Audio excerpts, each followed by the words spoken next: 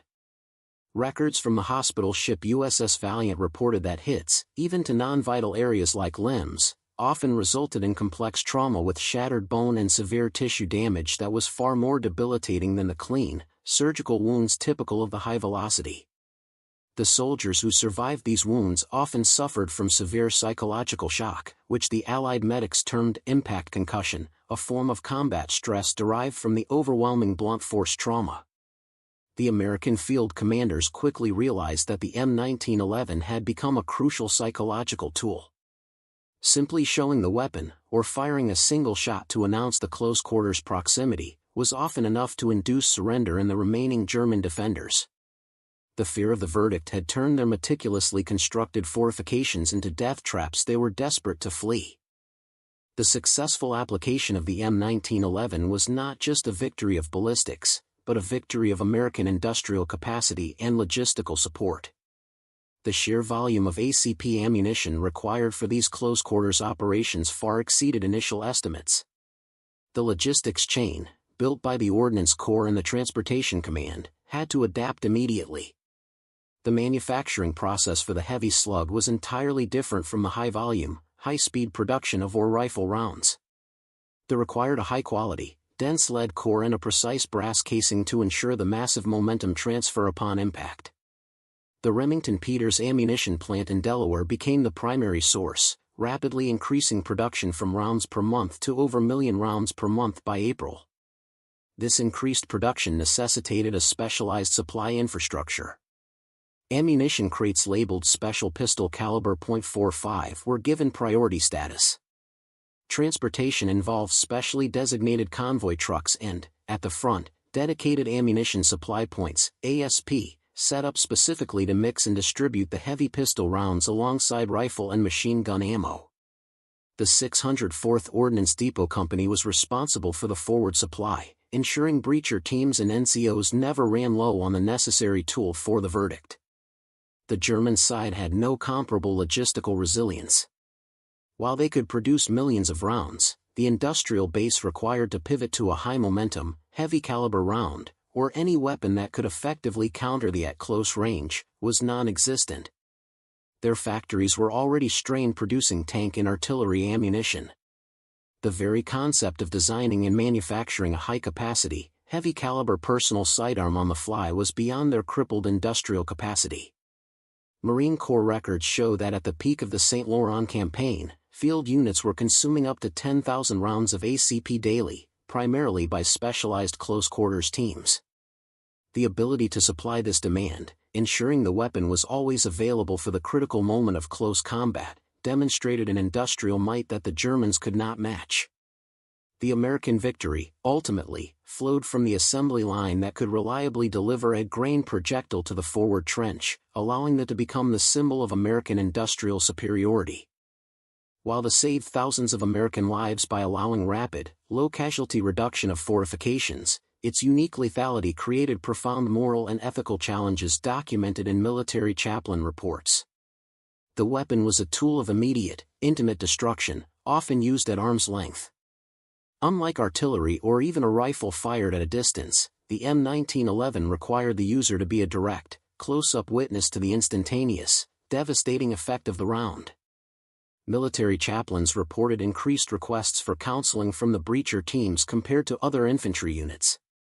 The M1911 was effective because it violated the natural human expectation of resilience. It delivered a fatal, final verdict without struggle or warning.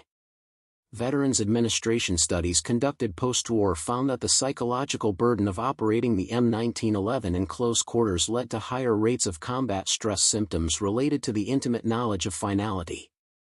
The Japanese flame tank crews witnessed incineration, the crews witnessed absolute physical cessation. This duality, salvation for the overall force, horror for the individual operator, defined its legacy. As one veteran interviewed by a chaplain stated, "It was necessary, absolutely necessary. But seeing a man just drop, like a puppet whose strings are cut, right in front of you, it stays with you. We didn't wound them, we erased them." Military legal reviews conducted during and after the war confirmed the M1911 and its ammunition's legality. The weapon was not prohibited by the Geneva or Hague Conventions.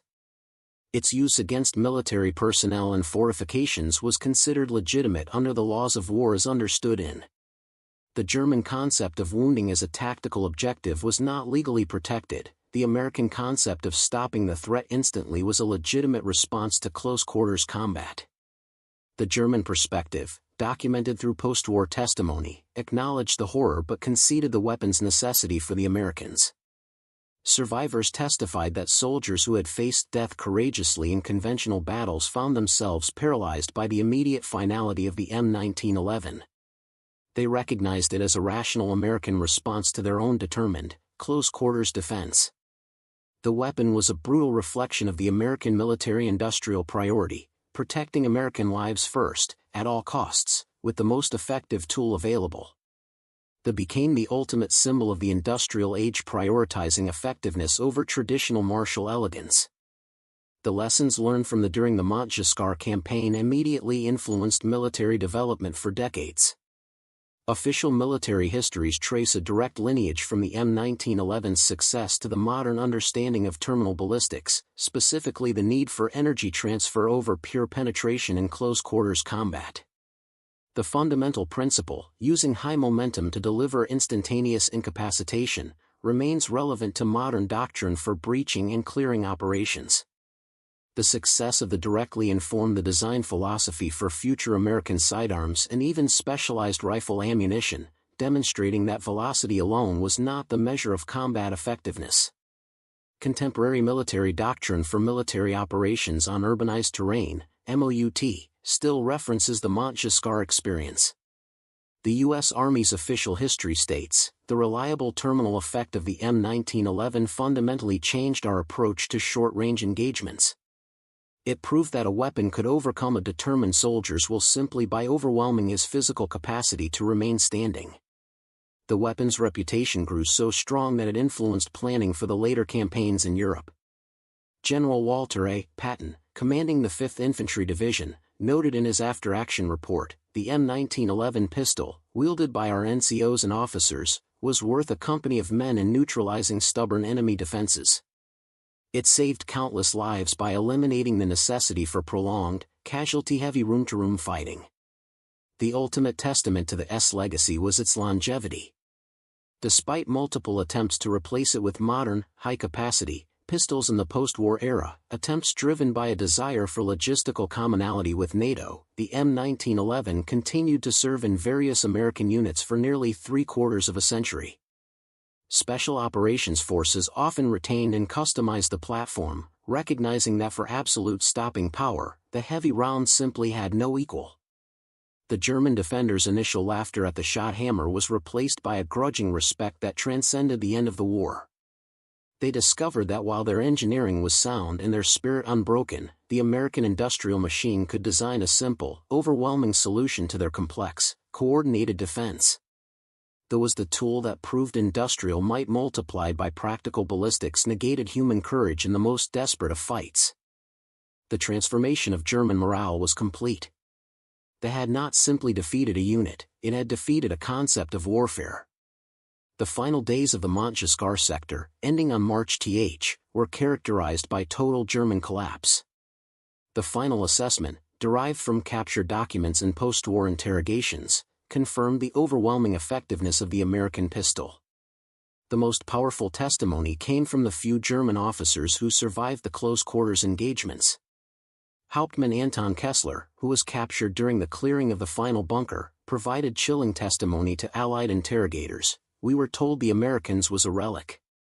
We were trained to expect fire that wounded. But when the American stood at 3 meters and fired his pistol, it was not a wound. It was total cessation. The body absorbed the full strike and simply ceased to function. It was a technology designed for finality, not for war of attrition. We had no defense for that." Kessler's testimony highlighted the psychological terror. Soldiers were not afraid of dying, but of being rendered instantly and completely powerless, a fate that contradicted their warrior ethos. The sight of a determined comrade, mid-charge, simply falling dead from a single, low-velocity round shattered the belief that willpower could overcome physics.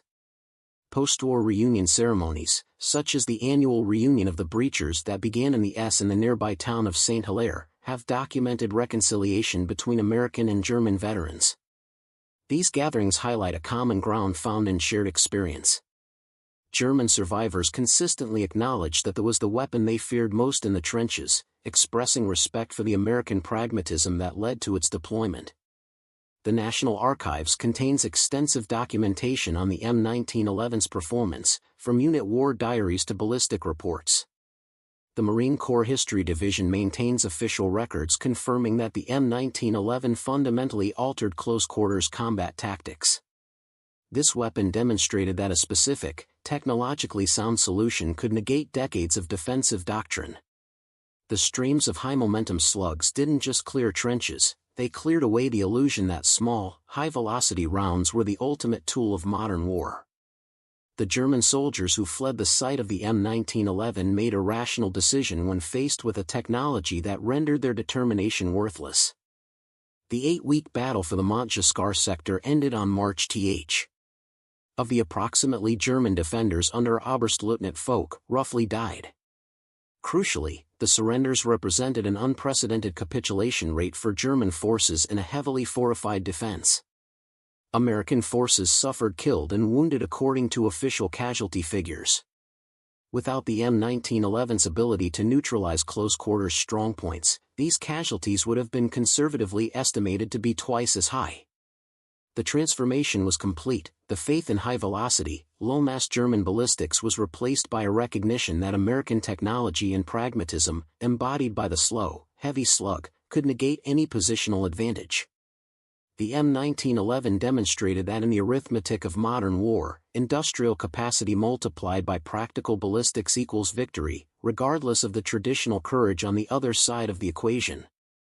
Military historians recognize the M1911's tactical deployment in Normandy as a decisive innovation that shortened the fighting and reduced American casualties. The weapon proved that superior tools, designed for a specific, brutal outcome, could overcome human courage and determination when the disparity became overwhelming. The individual M1911 pistol, initially ridiculed by German troops, proved a fundamental truth of industrial-age warfare: victory belongs not necessarily to the elegant or the fast, but to those with the most effective tool for the final, most desperate moment. The German defenders discovered that warrior spirit could not stop the terminal momentum of that courage meant nothing when the body was instantly shut down by impact. The M1911 was not a weapon of sophisticated range or rate of fire, it was a weapon of absolute conviction, designed to ensure that if a confrontation occurred at 5 feet, the American would survive and the enemy would not. Today, the fields and villages around Montgiscard stand as a monument to the price of victory in modern warfare. The ruins of the rail yard and the mill still stand, serving as permanent testimony to the moment when a simple, heavy-slugged pistol transformed the nature of trench warfare and demonstrated the decisive power of industrial pragmatism in modern combat. The laughter of the German troops was the final sound before they encountered the verdict. The Colt pistol, the M1911, was more than just a firearm, it was an industrial statement. It declared that the United States would spare no effort and accept no compromise when it came to protecting its own soldiers in the most desperate of fights. The German defenders, with their elegant pistols and high-velocity ballistics, understood the science of wounding in penetration. But the Americans brought the science of stopping. The round was the ultimate tool of American engineering, a heavy, low-tech, utterly reliable solution to a complex human problem. The quiet, dull thump of the M1911 firing in the trenches of Montgiscard was the final sound of German certainty dissolving into chaos. It was the sound of a grain verdict being delivered at point-blank range, proving that on the Western Front, technological superiority, even in a small, 7-shot sidearm, could overcome courage, spirit, and months of preparation. The laughter had died, the lesson was permanent. Proceed to part 13 to 15. Then add this final CTA up next, you've got 2 more standout stories right on your screen. If this one hit the mark, you won't want to pass these up. Just click and check them out. And don't forget to subscribe and turn on the notification bell, so you don't miss any upload from us. Make sure that each part has 600 words only. Please take note that in the end of each part, put 6 image prompts, give the prompts of images of each scenario like give an old black and white realistic, give image prompts in detailed and ultra-realistic as it looks fully real as in WW2. Include each prompt in old and black and white photos. You've already completed the entire narrative arc from the intro hook to part 12, covering the setup, innovation, climax, and legacy of the Colt .45.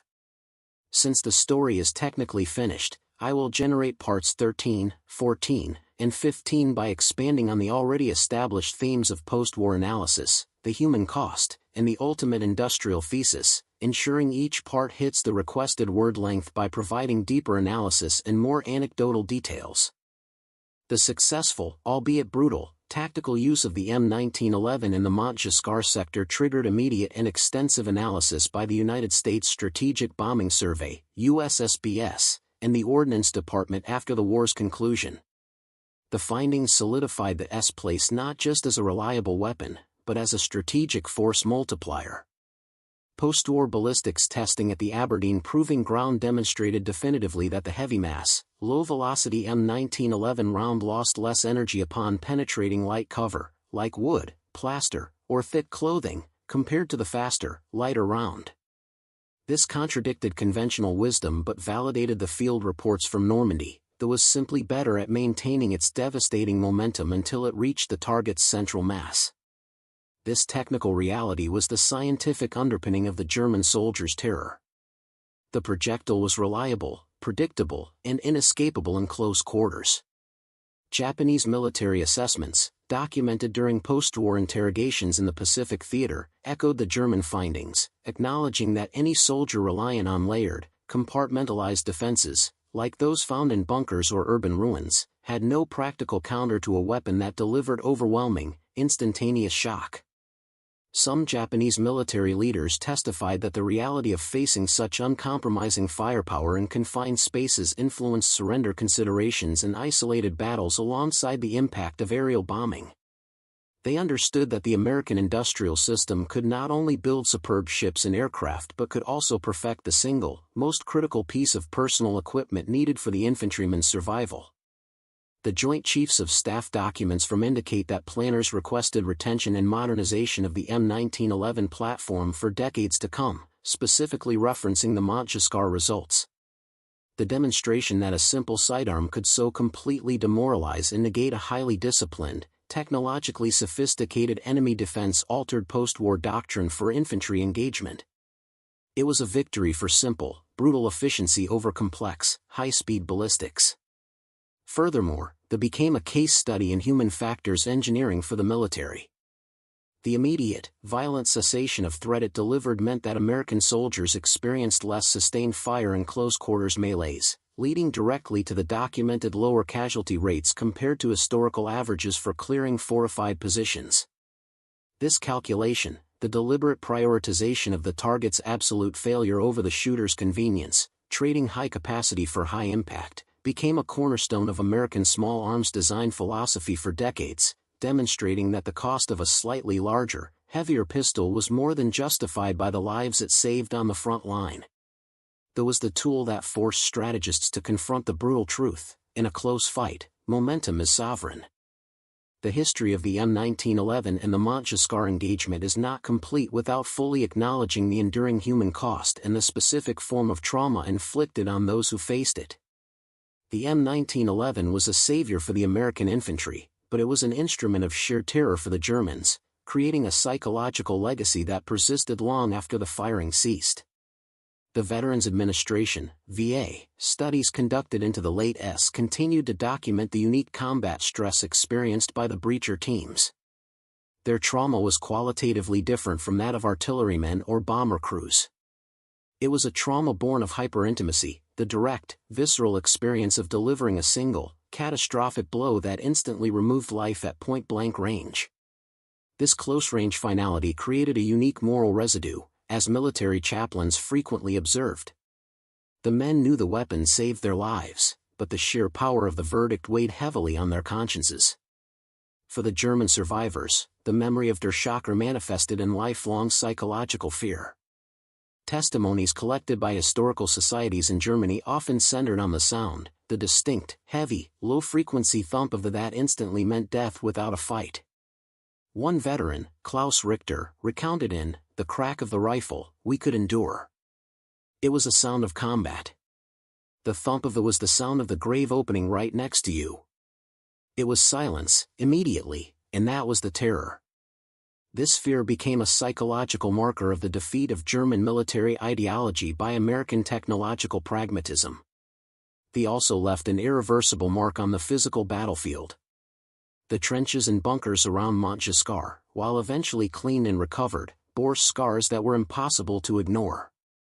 Unlike the clean exits of fire, the areas where was used showed wide, irreparable damage to concrete and internal structures due to the projectile's immense kinetic energy. These silent scars served as a permanent, physical testimony to the force that had breached a sophisticated defense. The annual St. Hilaire reunions became a place where this moral duality was explored. German veterans often brought with them the small, battered pistols they carried, displaying them next to the large, powerful M1911s brought by the Americans. The weapons themselves became symbols of two entirely different approaches to warfare: the German pursuit of precision and volume, and the American pursuit of absolute stopping power. In the shared space of reconciliation, the veterans found common ground in recognizing the necessity and the horror of a weapon that was equally effective at saving one life as it was at ending another. The legacy of the M1911 is thus a paradox, a weapon of brutal power that ultimately led to fewer casualties overall. The story of the M1911 at Montjescar provides a fundamental, unavoidable truth about industrial age conflict. The German forces, with their deep trenches and coordinated fire, prepared for the war of skill and endurance. The American forces, backed by a manufacturing base that prized performance over tradition, brought the war of uncompromising leverage. The final analysis confirmed that the M1911's success was not a matter of luck or marksmanship, it was a matter of calculated, industrial ballistic superiority. The design decision to use a heavy, wide projectile was made decades before the war, based on harsh frontier lessons, ensuring that the weapon delivered the maximum possible non-penetrating trauma. When this weapon was placed in the hands of the American infantry, it negated all the German effort. This is the ultimate lesson: technological supremacy does not always mean complexity. The M1911 was structurally simple, but ballistically overwhelming. The streams of high-momentum slugs that poured into the German defenses did not just clear positions, they cleared away the illusion that courage and discipline could indefinitely resist a tool designed to bypass the human body's capacity for endurance. The German troops, who initially laughed, made a rational choice to surrender when faced with a weapon that rendered their will irrelevant. The pistol, the M1911, saved thousands of American lives by allowing commanders to use the threat of close-quarters annihilation as a primary tactical tool. It inflicted a form of defeat, the instantaneous, absolute termination of a fighting man, that broke the German defensive spirit faster than any siege gun or tank could. It stands as a permanent testimony to a profound truth: in the arithmetic of modern war, the simple, undeniable power of industrial capacity multiplied by a dedication to ballistic effectiveness is the sovereign factor. The legacy of the M1911 is etched into the stone monuments and the quiet fields of Normandy, a weapon of unmatched finality that ensured, in the most desperate human confrontation, the American soldier would always have the last, heavy word. The laughter stopped the moment the proof that courage cannot overcome terminal momentum. The M1911 pistol transcended its function as a mere military sidearm. It became a deep-rooted cultural icon and a symbol of American pragmatism and resolve. This status was cemented not only by its battlefield performance at places like Montgiscard but by the absolute faith placed in it by generations of soldiers. After the war, veterans returned home, and the pistol transitioned from a military necessity to a civilian symbol of self-reliance, further elevating its mystique. The engineering brilliance of John M. Browning's design, forged for the .45 caliber, proved timeless. The simple, robust, recoil-operated mechanism was so fundamentally sound that it required minimal modification over nearly a century of service. While many nations moved to more complex, double-action mechanisms, the M1911 single-action trigger maintained a crisp, predictable pull, offering an immediate and absolute assurance of accuracy that its users trusted implicitly. This predictability was crucial in the close-quarters chaos. A soldier knew that if he could see the target, the M1911 would deliver its lethal verdict. The German P-38 and Luger, though elegant and complex, quickly became historical artifacts. The M1911, however, remained a living platform. The post-war period saw an explosion of customized variants, further illustrating the strength of the original design. Competitive shooters, police departments, and specialized military units continued to modify and improve the platform, not discard it. The fundamental geometry of the frame and slide, designed to handle the heavy recoil and massive momentum of the .45 round, was simply unsurpassed for its intended purpose.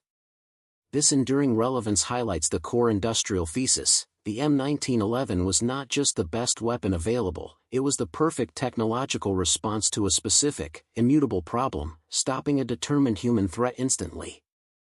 Its low production tolerances compared to modern pistols were irrelevant because its power derived from the mass of the projectile, not the speed of the mechanism. The engineering was a testament to simplicity and brute force effectiveness. The German General Staff's initial laughter was rooted in a theoretical elegance that failed the ultimate test of combat. The American design, deemed clumsy, was in fact a highly optimized machine for delivering terminal momentum. In cinema and literature that followed the conflict, the M1911 became shorthand for a serious, no-nonsense fighter. It wasn't the pistol of covert operations, it was the pistol of the frontline soldier and the determined leader. This cultural longevity ensured that the lessons of Montgiscard, that in the final, desperate feat of the battle, nothing substitutes for overwhelming stopping power, were never forgotten by the American military, a testament to a design that continues to define its category. That's an excellent idea to further emphasize the monumental impact of the M1911. Since the story's narrative arc concluded in Part 12, I will use Parts 16 and 17 to provide an even deeper, more detailed coda focusing on the weapon's enduring cultural and engineering status, ensuring each part reaches the requested almost equals 600 words. Part 16, Cultural Iconography and the Unbroken Design Paradigm, almost equals 600 words. The M1911 pistol transcended its function as a mere military sidearm. It became a deep-rooted cultural icon and a symbol of American pragmatism and resolve. This status was cemented not only by its battlefield performance at places like Montgiscard but by the absolute faith placed in it by generations of soldiers. After the war, veterans returned home, and the pistol transitioned from a military necessity to a civilian symbol of self-reliance, further elevating its mystique. The engineering brilliance of John M. Browning's design, forged for the .45 caliber, proved timeless. The simple, robust, recoil-operated mechanism was so fundamentally sound that it required minimal modification over nearly a century of service.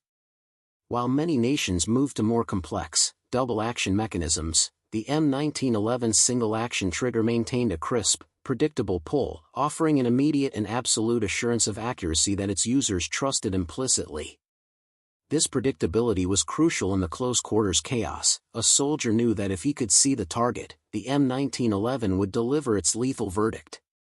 The German P-38 and Luger, though elegant and complex, quickly became historical artifacts.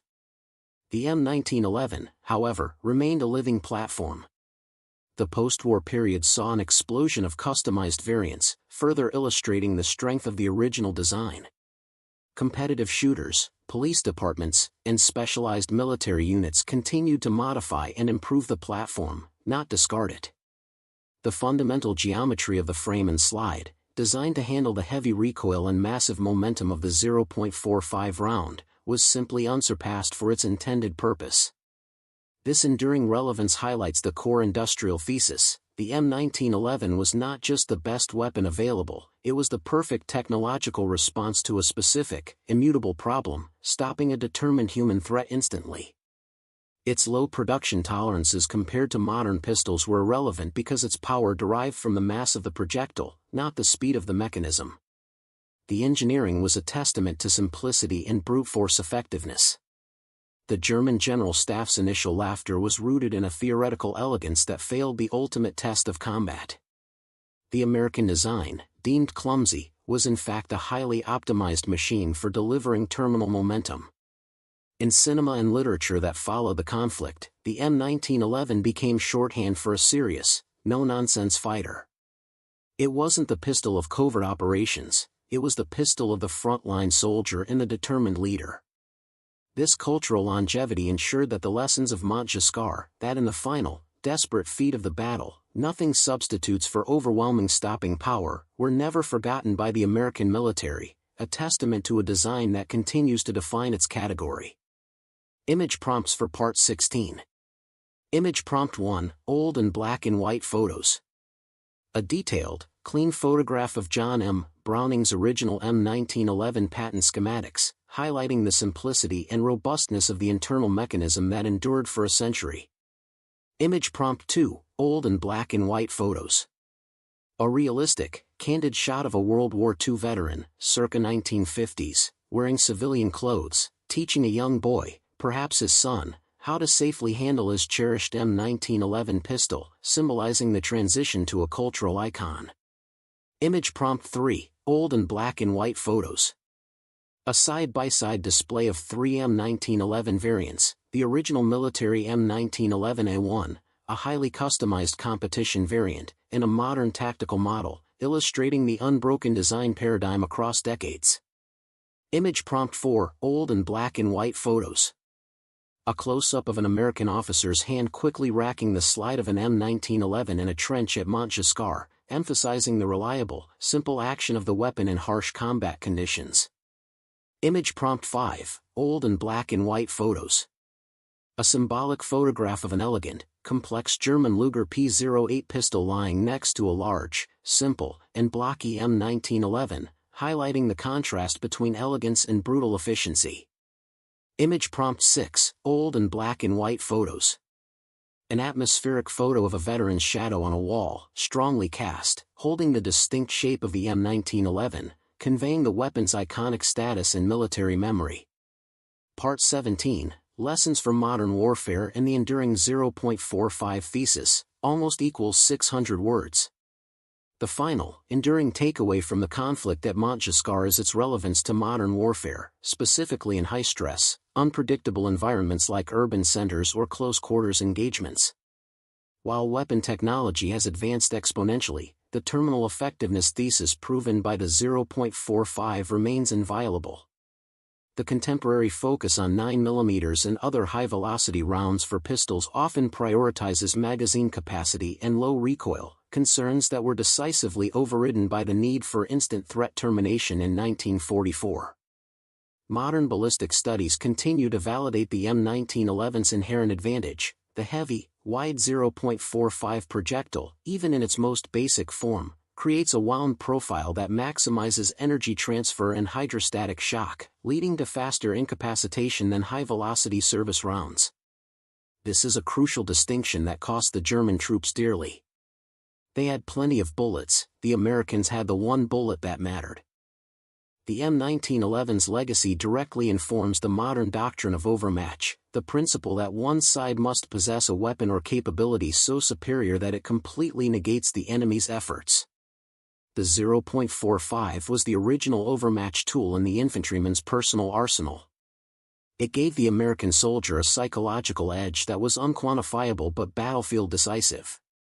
Knowing your pistol could deliver instant, absolute cessation in the most desperate moment provided an assurance that training alone could not match. Furthermore, the M1911 stands as a powerful symbol against analysis paralysis in military procurement. The pistol was adopted based on practical, blunt, irrefutable evidence from the field, the failure of the 0.38 against determined resistance, not on complex theoretical modeling. It was a weapon of practical necessity. The Montgiscard experience was the ultimate revalidation of that original pragmatic decision. The simplicity and decisiveness of the M1911 became a template. When lives are on the line, the solution must be absolutely, uncompromisingly effective. Today, while the U.S. military has transitioned its standard-issue pistol, the 0.45 ACP cartridge and the M1911 platform continue to be used by various elite special operations units and law enforcement agencies. This is not out of nostalgia, but out of a persistent, field-proven recognition of its ballistic superiority in scenarios where immediate, final threat cessation is the only acceptable outcome. The laughter of the German troops, who valued elegance and speed, serves as a timeless warning against underestimating a tool designed purely for one savage, absolute purpose, to win a close fight.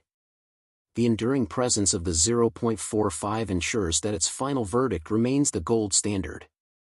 Up next, you've got two more standout stories right on your screen.